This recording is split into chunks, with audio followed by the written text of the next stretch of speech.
Hello students, welcome to my channel. और आज की क्लास हमारी क्लास 8th के लिए। इन दिनों हम क्लास 10th के लिए साइंस के इम्पोर्टेंट क्वेश्चंस का रिवीजन कर रहे हैं, लेकिन 8th क्लास का रिवीजन बाकी था। तो क्योंकि हाफ ईयरली एग्जाम्स हमारे आने वाले हैं, तो आज हम रिवीजन कर लेते हैं 8th क्लास के कुछ इम्पोर्टेंट क्वेश्चंस का। देखिए, चैप्टर वाइज में चलती हूँ। आप लोग अपनी बुक में या तो टिक कर लें या नोट करते जाएं क्वेश्चंस को, पेज बाय पेज। जैसे कि आपकी बुक में होगा तो पेज बाय पेज आप टिक करते जाइए। जो इंपॉर्टेंट चीजें हैं वो मैं आपको टिक भी करा देती हूँ, साथ के साथ समझा भी देती हूँ। So let's start for the preparation of our exams. Chapter number 1, crop production and management. बहुत ईजी चैप्टर, वैसे तो ये याद हो गया होगा, अब तक आपको कई बार पढ़ लिया। इसमें से क्रॉप की डेफिनेशन याद कर लो कि when plants of the same kind are cultivated at one place on a large scale is known as crop।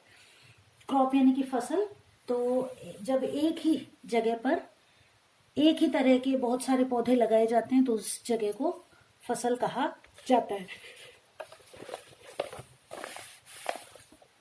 अगला क्वेश्चन, एग्जांपल्स। ये कंफर्म इंपॉर्टेंट क्वेश्चन, और ये अधिकतर एग्जाम में आपसे पूछा जाता है। रबी और खरीफ की क्रॉप्स के 1 या 2 एग्जाम्पल्स, है ना। चाहे बोर्ड एग्जाम हो, चाहे हाफ ईयरली हो, चाहे ईयरली हो, चाहे क्लास टेस्ट हो, ये क्वेश्चन आता ही आता है। तो देखो, खरीफ क्रॉप्स में कौन सी क्रॉप्स आती हैं जो हम सर्दियों में खाते हैं, है ना। तो रेनी सीजन में इनको बो दिया जाता है। पैडी, मेज, सोयाबीन, ग्राउंडनट, इन दिनों जो हम खा रहे हैं सर्दियों में, ये खरीफ क्रॉप्स हैं। रबी क्रॉप्स जो गर्मियों में खाई जाती हैं, यानी कि अक्टूबर से मार्च तक चलती हैं। वीट, ग्राम, पी, मस्टर्ड और लिनसीड। ठीक है। इसके बाद अगला इंपॉर्टेंट क्वेश्चन जो आता है हमारा, वो आता है नेक्स्ट पेज में से, जो कि है कि ये मैन्योर और फर्टिलाइजर्स होते हैं ना, इनके अंदर अंतर क्या होता है। ये रहा हमारा क्वेश्चन, मैन्योर एंड फर्टिलाइजर। इनमें कोई भी 2 अंतर आपसे पूछे जा सकते हैं।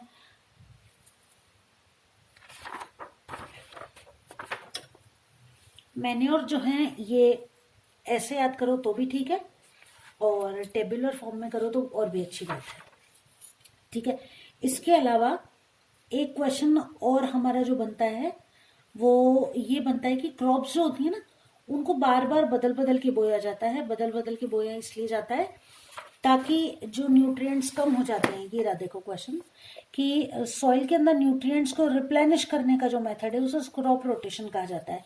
होता यह है कि एक ही तरह की फसल बार बार उगाने से जमीन के अंदर उन न्यूट्रिएंट्स की कमी हो जाती है। उस कमी को पूरा करने के लिए हर बार किसान जो है वो फसल को बदल बदल कर बोते हैं, जिसे फसल चक्र या क्रॉप रोटेशन कहा जाता है।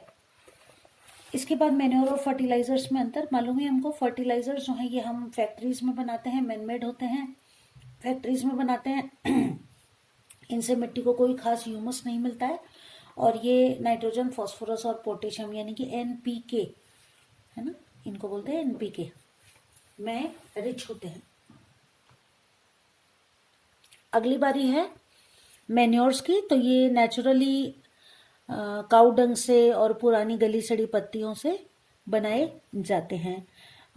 खेतों में बनाए जाते हैं, गड्ढों में भरकर इनको बना दिया जाता है।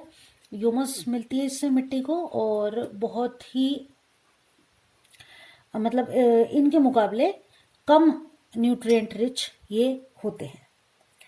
चलिए आगे आ जाते हैं। इरिगेशन। तो इरिगेशन की डेफिनेशन आपको याद करनी है। Supply of water at regular interval to the crops is known as irrigation. ये डेफिनेशन आपको याद करनी है। इसके बाद क्वेश्चन बनते हैं हमारे 2 नए और 2 पुराने मेथड्स इरिगेशन के। तो पुराने तो काफी सारे हैं, मोर, चेन पंप, ढेकली, रहट।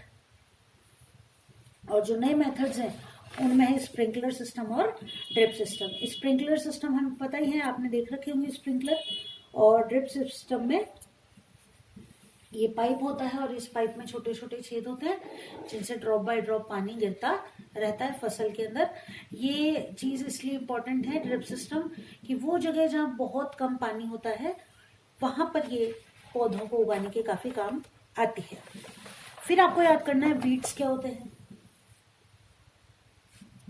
वीड्स जो है अनडिजायरेबल प्लांट्स जो कि नेचुरली मुख्य फसल के साथ उग जाते हैं, उन्हें वीड्स कहते हैं। और वीड्स को जिन दवाइयों की मदद से हटाया जाता है उन्हें वीडिसाइड्स कहा जाता है। एक एग्जांपल याद कर लो, ये रहा आपकी बुक में दिया हुआ है 2,4D, ये इसका एक एग्जाम्पल हो गया। ठीक है, आगे चलते हैं हार्वेस्टिंग। तो हार्वेस्टिंग के अंदर हमको जो मेन टॉपिक याद करना है वो है थ्रेशिंग।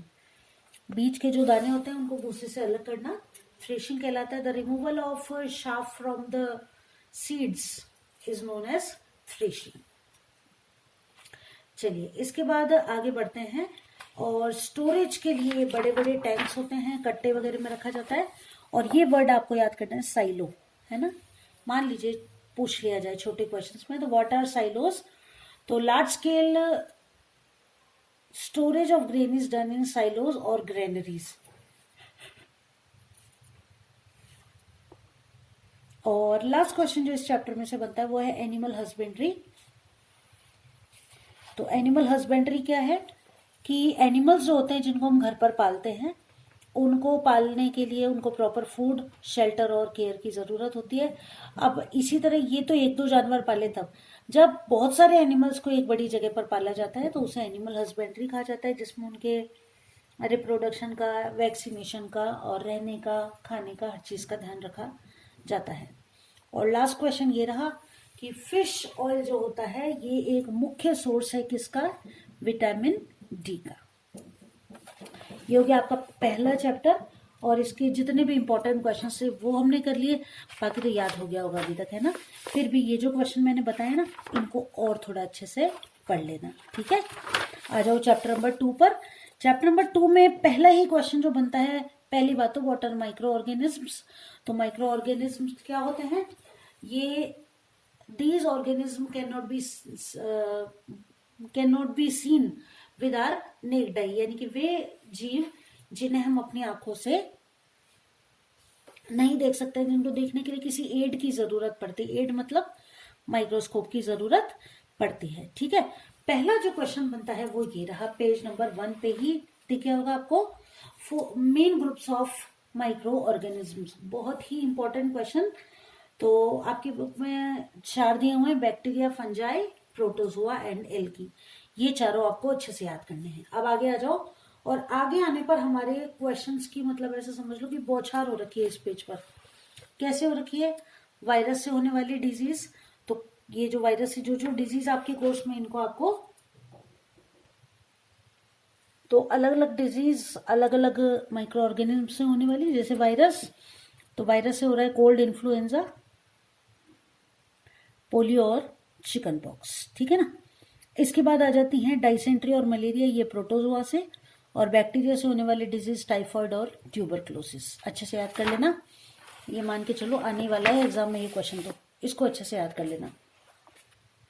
अमीबा का डायग्राम बनाना सीख लेना, पैरामीशियम का, ये दोनों जरूरी हैं। इसके बाद सॉइल फर्टिलिटी को इंक्रीज करते हैं ये माइक्रो ऑर्गेनिज्म, पता ही है। कुछ माइक्रो ऑर्गेनिज्म हमारे लिए फायदेमंद होते हैं और कुछ नुकसानदायक होते हैं। पहले हम बात कर रहे हैं फ्रेंडली माइक्रो ऑर्गेनिजम्स की। तो फ्रेंडली माइक्रो ऑर्गेनिज्म जो है ये सॉइल की फर्टिलिटी को बढ़ाते हैं, नाइट्रोजन फिक्सेशन करते हैं और खाद बन जाती है इनकी मदद से ही। ऑर्गेनिक जो खाद होती है ना, अभी हम बात कर रहे थे मैन्योर की, वो इन्हीं की मदद से बनती है। साथ ही साथ दही में लैक्टोबैसिलस होता है, ये अपने को याद करना है, खाना बनाने के काम में आता है। अब जो क्वेश्चन बनता है माइक्रो ऑर्गेनिज्म्स का कॉमर्शियल यूज, तो ये काम आते हैं अल्कोहल और वाइन और एसिटिक एसिड बनाने के लिए, ठीक है। लुईस पाश्चर जो है, इन्होंने सबसे पहले फर्मेंटेशन को खोजा। और फर्मेंटेशन है क्या कि conversion of sugar into alcohol, alcohol as sugars has been converted into alcohol, बस, ठीक है। तो ये फर्मेंटेशन कहलाता है। एंटीबायोटिक्स क्या होते हैं, देखो सारी ही दवाइयां जो होती है ना वैसे तो यूजफुल होती है, लेकिन अब एंटीबायोटिक्स जो होते हैं ये ऐसी दवाइयां हैं जो कि डिजीज कॉजिंग माइक्रो ऑर्गेनिज्म को खत्म करती हैं। The source of the medicine is microorganism, these medicine kills और stop the growth of the disease causing microorganism. तो ये जो एंटीबायोटिक्स होती है ये उस माइक्रो ऑर्गेनिज्म को खत्म कर देती हैं या उसकी ग्रोथ को रोक देती है जो कि हमारी बॉडी के अंदर डिजीज का कॉज है। ऐसी दवाइयां एंटीबायोटिक्स कहलाती हैं। एंटीबायोटिक्स वाला जो क्वेश्चन है ना, इसमें आपको क्या याद करना है, व्हाट आर एंटीबायोटिक्स और what precautions should you take while taking an antibiotic. यानी कि एंटीबायोटिक जो दवाइयां हैं इनको लेने के समय आपको किन किन बातों का ध्यान रखना चाहिए। पहली बात तो किसी क्वालिफाइड डॉक्टर से ही पूछकर एंटीबायोटिक्स लेनी चाहिए। दूसरी बात, इसका कंप्लीट कोर्स लेना चाहिए। अगर डॉक्टर ने कहा है ना 5 दिन दवाई लेनी है, तो हमारी तबीयत ठीक भी हो जाए तो भी एंटीबायोटिक्स हमें 5 दिन तक ही लेनी है। चलिए, इसके बाद आगे आ जाते हैं हम अगले टॉपिक पर। एडवर्ड जेनर, जिन्होंने कि स्मॉल पॉक्स के लिए सबसे पहला टीका खोजा, ये क्वेश्चन आपका बन रहा है यहाँ से। इसके बाद है ये देखो, ये आ जाओ, कम्युनिकेबल डिजीज। कम्युनिकेबल डिजीज क्या होती है? इनको हिंदी में कहते हैं संचरणीय रोग, है ना। और एक क्वेश्चन और बन रहा है, व्हाट आर पैथोजेंस। तो पैथोजेंस क्या है? डिजीज कॉजिंग माइक्रो ऑर्गेनिज्म, यानी कि वे सूक्ष्म जीव जो कि बीमारियां उत्पन्न कर रहे हैं, उनको क्या कहा जाता है? पैथोजेंस कहा जाता है। कम्युनिकेबल डिजीज क्या है? देखो, कम्युनिकेबल डिजीज वो होती है जो एक दूसरे के पास बैठने से, एक दूसरे का सामान यूज में लेने से हो जाती हैं। जैसे कि मान लीजिए आप और आपका फ्रेंड साथ बैठे हैं, उसको सिर में दर्द हो रहा है, तो क्या आपको सिर में दर्द होगा? Obviously not. ये नॉन कम्युनिकेबल डिजीज है, ठीक है। लेकिन आपके फ्रेंड को अगर जुकाम हो रखा है या वायरल फीवर हो रखा है, और आप घंटे 2 घंटे या 15 मिनट उसके पास बैठ जाते हो, तो बहुत ज्यादा चांसेस हैं कि आपको भी जुकाम या फिर वायरल फीवर हो जाएगा। जैसे कई बार वायरल फीवर होता है ना, तो मम्मी आपको स्कूल में घर आने पर पूछती कि क्या क्लास में किसी बच्चे को हो रहा था बुखार? होता है ऐसा, या आपने देखा होगा कि जब क्लास में किसी बच्चे को बुखार होता है, वायरल फीवर चल रहा होता है, तो टीचर्स भी क्या करते हैं, उस बच्चे को कह देते हैं कि बेटा जब तक तबीयत ठीक ना हो तब तक स्कूल मत आना, ताकि बाकी बच्चों को ये बीमारी न हो। तो कम्युनिकेबल डिजीज के examples, cholera, common cold, chicken pox and tuberculosis. चलिए, इसके बाद ये क्वेश्चन याद करो, देखो यहाँ से, एनोफिलीज मॉस्किटो जो है ये मलेरिया का कॉज, और एडिस एजिप्टाई जिसको कहते हैं, ये डेंगू वायरस के लिए रेस्पॉन्सिबल है। आगे चले, ये टेबल एक बार पढ़ के जाना, ठीक है। इसके बाद है disease causing micro organism. Plants के अंदर भी ये जो माइक्रो ऑर्गेनिज्म है ना, ये कई तरह की बीमारियां उत्पन्न करते हैं। जैसे सिट्रस कैंकर, ये नींबू के पौधे के अंदर बैक्टीरिया से होने वाली बीमारी है। रस्ट ऑफ व्हीट, ये फंजाई से होने वाली बीमारी। इसमें क्या होता है, गेहूं के जो दाने होते हैं ना, उसकी बाली के अंदर उस दाने की जगह क्या हो जाता है, एकदम काला काला सा पाउडर इकट्ठा हो जाता है, ये फंजाई की वजह से होता है।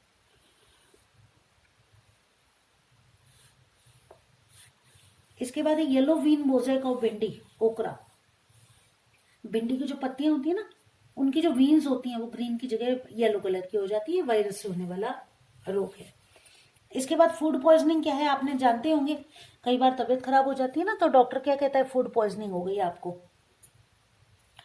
तो होता ही है कि कई बार गलत खाना खा लेते हैं ना हम, जिसमें कोई इन्फेक्शन हो या कोई दिक्कत हो, तो ऐसा खाना जो है वो हमारे अंदर जाकर नुकसान पहुंचाता है, और ऐसा खाना हमें नहीं खाना चाहिए। फूड प्रिजर्वेशन के तरीके, ये क्वेश्चन एग्जाम में आ सकता है। तो देखो, फूड प्रिजर्वेशन है क्या? खाने को खराब होने से बचाना, और खराब होने से बचाने के कई तरीके। पहली बात तो खाया ही नहीं जाए, दूसरी बात ढककर संभाल कर रखा जाए, तीसरी बात कुछ स्पेसिफिक चीजों को काम में लिया जाए जिससे ऐसा खाना खराब ना हो। तो ऐसी चीजें जिनको डालने से खाना खराब नहीं होता उन्हें कहा जाता है प्रिजर्वेटिव्स। एग्जाम्पल याद करो इनके, तो सोडियम बेंजोएट, सोडियम मेटाबाइसल्फाइड। आपने देखा होगा सॉस जो लाते हैं ना हम बाजार से, घर पे बनाए तो जल्दी खराब हो जाता है, बाजार से लाए हुआ सॉस कई दिन तक खराब नहीं होता, तो उसके अंदर ये डाला जाता है सोडियम बेंजोएट, जिसकी वजह से वो जल्दी खराब नहीं होता है। और कौन कौन से मेथड है जिनसे खाने को प्रिजर्व किया जा सकता है, तो इनके नाम याद कर लेना। नमक, तो अचार में हम नमक ज्यादा डालते हैं, अचार खराब नहीं होता। शुगर, जैम और जेली में, मुरब्बे में चीनी कितनी सारी डाल देते हैं, आंवले खराब नहीं होते हैं। ऑयल और विनेगर, तेल में आपने देखा होगा कि जहां तक अचार में तेल है वहां तक फफूंद नहीं आती, और मान लो ऐसा हो कि अचार का कुछ हिस्सा तेल के ऊपर हो, तो देखा है आपने, उस पर फफूंद लग जाती है। हीट एंड कोल्ड ट्रीटमेंट, या तो गर्म किया जाए या ठंडा, तो हीट एंड कोल्ड ट्रीटमेंट में आता है हमारा पाश्चराइजेशन, ये आपको जरूर याद करना है। पाश्चराइजेशन का मतलब क्या है, इसके अंदर क्या किया जाता है कि milk is heated up to 70 degree centigrade, milk को 70 डिग्री सेंटीग्रेड तक गर्म किया जाता है 15 to 30 सेकेंड्स के लिए, और फिर within some seconds it is being chilled, इसको कितना ठंडा कर लिया जाता है कि ये एकदम चिल यानी बहुत ठंडा हो जाए, और फिर इसे स्टोर कर लिया जाता है। नाइट्रोजन फिक्सेशन करने वाले बैक्टीरियाज के नाम आपको याद रखने हैं। राइजोबियम, जो कि लेग्यूमिनस प्लांट, लेग्यूमिनस प्लांट जानते हो? लेग्यूमिनस यानी कि ये देखो इसमें छोटे छोटे नोड्यूल्स दिख रहे हैं। लेग्यूमिनस प्लांट्स होते हैं दाल कुल के पौधे। दाल कुल के पौधे जो होते हैं इनकी जड़ों के अंदर छोटी छोटी गांठ पाई जाती है, नोड्यूल्स पाए जाते हैं, जिनके अंदर ये राइजोबियम रहता है। और ये राइजोबियम करता क्या है, वातावरण की जो नाइट्रोजन है उसको पौधे के लिए उपयोगी नाइट्रेट्स के अंदर बदलता है और पौधे की ग्रोथ में फायदेमंद होता है। मिट्टी के अंदर नाइट्रोजनस जो उर्वरकों की कमी है उसे पूरा कर देता है, और इसीलिए कोई भी फसल बोने के बाद किसानों को ये सलाह दी जाती है कि कोई वो दाल वाली फसल जरूर बोए। ठीक है। प्रोटीन, क्लोरोफिल, न्यूक्लिक एसिड और विटामिन ये जो है नाइट्रोजन से मिलकर बने होते हैं।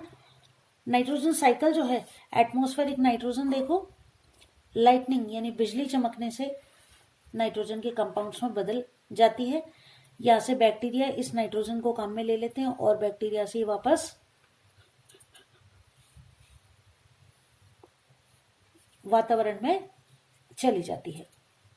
फिर दूसरा तरीका क्या है, नाइट्रोजन फिक्सिंग बैक्टीरिया जो कि मिट्टी के अंदर है, ये वातावरण की एटमॉस्फेयर को के अंदर से नाइट्रोजन को फिक्स करते हैं और इस नाइट्रोजन को नाइट्रोजनस कंपाउंड्स में बदल देते हैं। तो यहाँ तो काम आते हैं नाइट्रोजन फिक्सिंग बैक्टीरिया और यहाँ काम आते हैं बैक्टीरिया।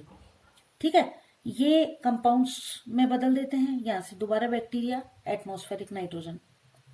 अब ये नाइट्रोजन जो है जो कि मिट्टी के अंदर है, ये प्लांट्स ले लेते हैं, प्लांट्स से हम इन्हें खा लेते हैं या एनिमल्स खा लेते हैं। एनिमल्स के जो एक्सक्रीटरी प्रोडक्ट्स है उनसे दोबारा मिट्टी में आकर मिट्टी में ही मिल जाते हैं और इस तरह ये नाइट्रोजन जो है इसका फिक्सेशन होता रहता है। ठीक है, 2 चैप्टर्स का क्विक रिवीजन हमने कर लिया।